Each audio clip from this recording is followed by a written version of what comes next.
උඹ බීලාද? වෙරි මට හොඳටම වෙරි ගෙලින් යන්න බෑ. මොනවද පෙව්වේ කොපාර වෙන්නේ?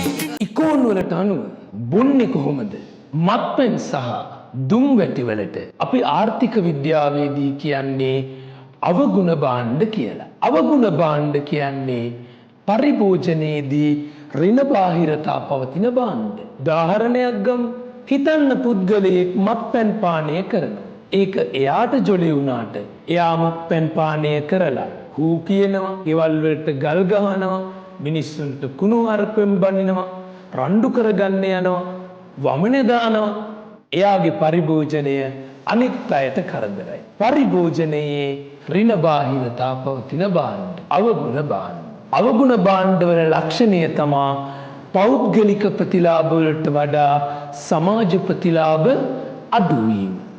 ඒ කියන්නේ කෙනෙක් බොනවා, එයාට ජොලි වුණාට බාහිර අයට කරදරයිනේ. ඒකයි අපි කියන්නේ පෞද්ගලික ප්‍රතිලාභ වලට වඩා සමාජ ප්‍රතිලාභ අඩුයි කියලා. පරිභෝජනයේ ඍණ බාහිරතා.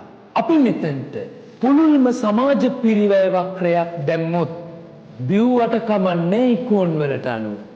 බොන්ඩෝනේ සමාජ ප්‍රශස්තිය. මේ බලන්න. සමාජ ප්‍රතිලාභ, සමාජ පිරිවැය ඡේදනය වෙන තැන තමා සමාජීය ප්‍රශස්තිය වෙන්නේ. දොස්තරලා කියන්නේ දවසකට 200ක් විතර සමාජීය ප්‍රශස්තිය. නමුත් ධනවාදී වෙළඳපොළ ක්‍රමයක මිනිසුන් භාණ්ඩ හා සේවා ඉල්ලන්නේ ස්වාර්ථය මත පදනම්.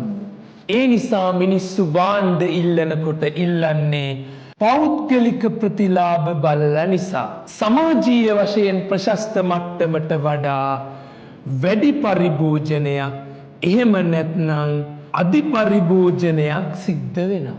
ඒකයි බෝතලයක් ගොන්න පටන් අරගෙන අවසානයේ බෝතල් 2කින් 3කින් කෙරවල වෙන්නේ. ඒකයි ලාවට හීනියට පටන් අරගෙන තනකොළ ගලෝගෙන යන්න බොන්නේ. අධි පරිභෝජනයක් සිද්ධ වෙන්නේ. මේ නිසා ප්‍රශස්ත මිලට වඩා වැඩි මිලක් ගෙවලා තමා මේ නිසා බොන්නේ. ඒකනේ පොය දවසට ගාන වැඩියෙන් දීලා බොන්නේ.